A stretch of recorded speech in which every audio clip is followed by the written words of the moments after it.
Hello guys, welcome back to App. For today's video, we're going to show you or discuss with you how to fix Ninja Blast Blender charging issue. So if you're interested, let's start tutorial. So if you're having issues with your Ninja Blast Blender here and it's having problems with charging, well, there are going to be a few things that you need to know or you need to do here. So the first thing that you want to do is you want to make sure that you place your blender here to a surface that is flat. So just to make sure that we do this properly. But yeah, so from then on, what you need to do is you want to make sure that you check your USB connection. So in this case, you want to use the original USB charging cable here. So in this case, it's more compatible to your Ninja Blast Blender here. So I'm going to discuss that later on.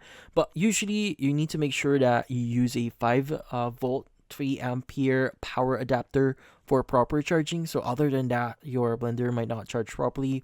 And also, like what I said before, you need to use a USB-C cable here. But the thing with USB-C cables, if you are using a different one and not the original cable that came with your Ninja Blast Blender here, there are different types of cables out there, or USB-C cables. So there are two types. The first is going to be data cable and a charging cable. Now, some cables would have both, like a charging cable as well as a data cable. But in some cases, you may only, or you may have, or you may be using a data cable only. So in this case, if you have like a data cable, or you're using a data cable for charging your Ninja Blast Blender here, it's not going to charge really fast. So it's going to charge really slowly here. So maybe try using a different one, or specifically use a charging or a data cable that is for charging. So yeah, go ahead and do that. And also, once you've done this, usually a blender or Ninja Blast Blender here charges like just to make sure it works properly. You need to charge it like at least for like 2 hours.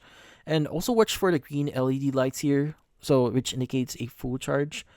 And also, when you're using it, obviously you want to keep the motor base dry here. So make sure the motor base is completely dry and it hasn't been exposed to any liquid or any moisture, which in this case it can actually damage the battery and from then on might actually prevent charging. But if you're sure you're using the original cable here, in this case, or you're not sure, it's not because of the what you did before, like you're charging it properly using a proper cable, or using the original cable here. Well, most likely your Ninja Blast Blender here might be broken. So if one of those actually work, so it's best to reach out to Ninja Blast here, or in this case you might want to contact where you bought this one, maybe get a replacement if you've got this recently. So it's unavoidable, some products are going to be defects, but the great thing about this one is you get replacements, or you can basically have them get fixed for free if you've just recently bought them. But in this case, that's about it. Hopefully this video was able to help you. Like and subscribe to App. Thank you for watching.